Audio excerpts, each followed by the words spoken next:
This is Dolany TV, ladies and gentlemen. Welcome back to another edition of Edmonton Oilers discussion here on the channel today. And I'm going to try and correct that for you. See, it doesn't very much correct much. It is the way the camera shakes. But no, seriously, what we're looking at today, you've already kind of seen my little preview of the 5 burning questions I have for camp that need answers.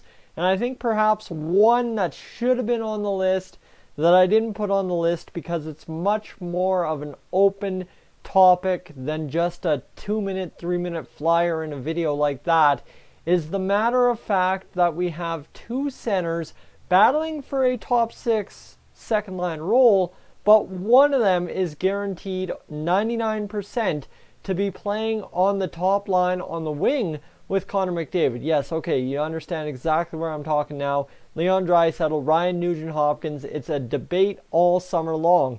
And I mean, we can sit here and debate Draisaitl is a player away from McDavid. You have a lot more history away from McDavid to go on from his earlier years than you do in recent years. Yes, but last year, guys, seriously, we saw McDavid injured. We saw McDavid suspended.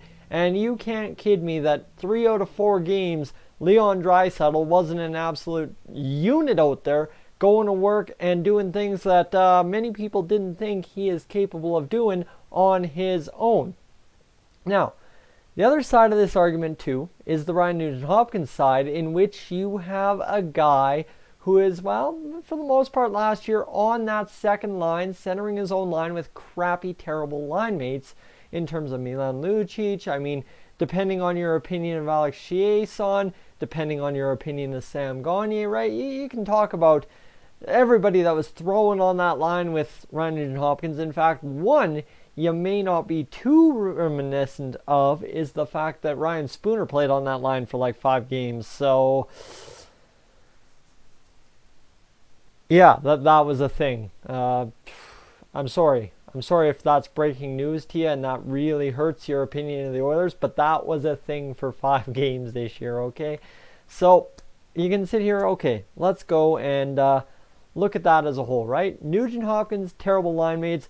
Draisaitl stuck with McDavid and the presence that is because he can't do it on his own. Those are the 2 stereotypes that kind of filled up the 2018-2019 season for both our guys who technically are great second line centers, but also are technically elite wingers with Connor McDavid. So you've got 2 guys, same role, same situation. Now the other side to this argument here is the power play. And the stats I want to throw at you here is as simple as this. Leon Draisaitl on the power play in 2018-2019 had, well, for the season had 105 points total. He had 29 of those points on the power play. Yes, the Oilers' power play was pretty good this year. And the other side, too, is Nugent-Hopkins' stats, in which he had 8 goals, 21 assists for a total. Oh, pardon me, not 21 assists. 8 goals, 18 assists for a total of 26 points. So 29 points for Draisaitl, 26 points for Ryan Nugent-Hopkins, and suddenly you have yourselves a combination in which clearly if they're both putting up that many points, they were out there a lot with each other. And the most used power play unit for the Edmonton Oilers last year was McDavid, Draisaitl, Chiasson, Nugent-Hopkins. Okay, that you can argue that Lucic was used quite a bit too, but I think mathematically, if I'm correct, let me double check that stat for you because I want to make sure I get this right. Leon Draisaitl, let's go to Dober Prospects. I just actually discovered that I can use this website for something. Not to say that it's not usable, but I did not know that. So let's go Advanced Stats. I think that's what I'm looking for here. It ain't gonna load. Oh, maybe it will. And so yeah, anyway, that's how did I find that last time? Hold on, I lost my complete train of thought here. Line combinations, there we go. That's what I'm looking for. And team stats. Yeah, team stats. No, where the heck? Okay, sorry guys, I'm new to the website, lost. But the top power play unit still remains Chiasson, Nugent-Hopkins, Draisaitl, McDavid. Okay, we don't need to debate that. That was the most productive and the one that by far none saw the most ice time. I just don't have the percentage over the other percentages for you. So with that said, you've got 4 guys there in your top 6 last year and vying pretty much 99% given the roster to be in your top 6 this year. The question I'm asking, the question I'm looking at here is, do we have this right? Do we as fans have this one or the other topic right about Draisaitl and Nugent-Hopkins on the top line and on the second line, right? You understand?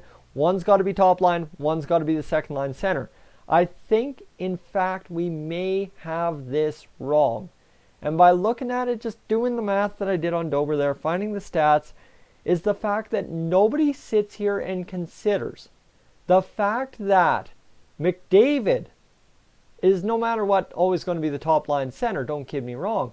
But the fact that you could create 2 first lines, not a first and a second, you could create 2 first lines by getting the same production of Zach Kassian you did towards the end of the year, having a guy on that left wing or right wing, however you use Kassian, don't hold me to one thing or the other here, however you use Kassian, having that third guy on the line with McDavid, and then bumping both Draisaitl and Nugent-Hopkins down to a line of their own with Alex Chiasson or whoever proves it, right? Because obviously, now the question is, there's no doubt that Nugent-Hopkins can carry his own line. Guys, seriously, this debate about talking about Draisaitl not being able to carry his own line is absolutely ridiculous. But we know for a fact everybody gets better when they play with McDavid, except for Lucic on the downslide these past 2 years. But you look at these stats here and it makes sense that it's not a one or the other debate, it's both together. And the fact that you can't have Draisaitl, Nugent-Hopkins, McDavid on the top line makes it very clear to me that one interesting combination the Oilers have to look at during camp this year is Nugent-Hopkins with Draisaitl, one on the wing, one at center, and either Chiasson, Gagner, or somebody who's going to be that molded fit, right? Not the perfect fit. Because I don't think on a line in which you have Leon Draisaitl and Nugent-Hopkins, you can find a perfect fit for that line, because they are both exactly what they need to complete each other. Nuge loves to shoot and pass. Draisaitl loves to finish and pass.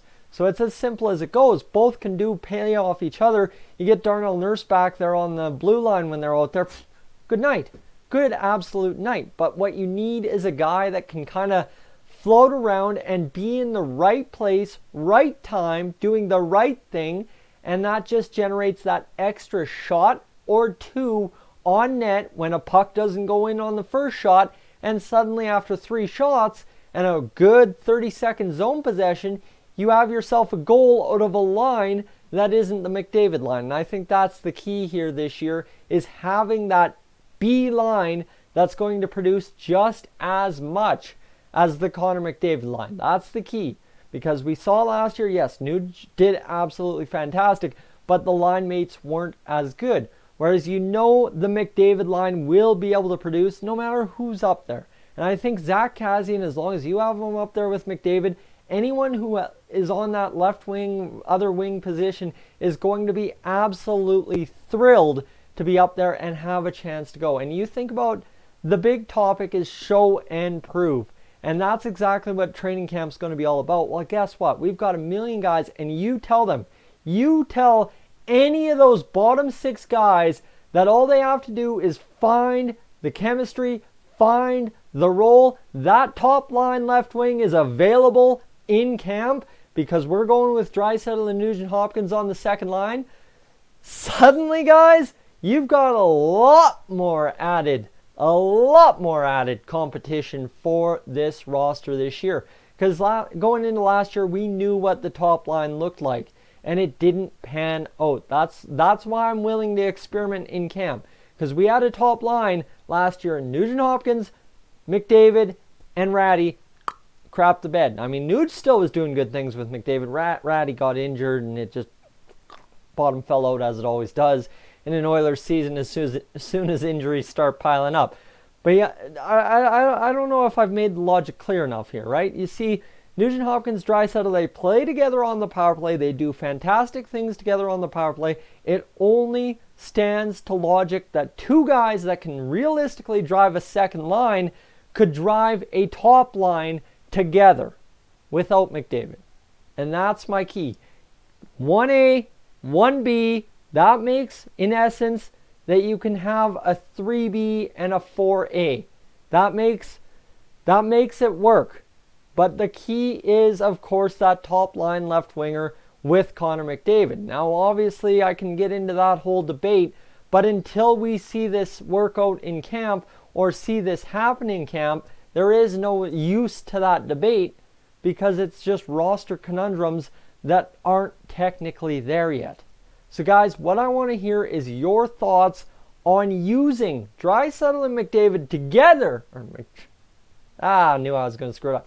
Draisaitl and Nugent-Hopkins together on a second line and letting McDavid straight up drive his own line, whether it be with Zach Kassian, Sam Gagner, Joakim Nygard, Gaetan Oss, Jujhar Khaira, whoever you want to throw out there.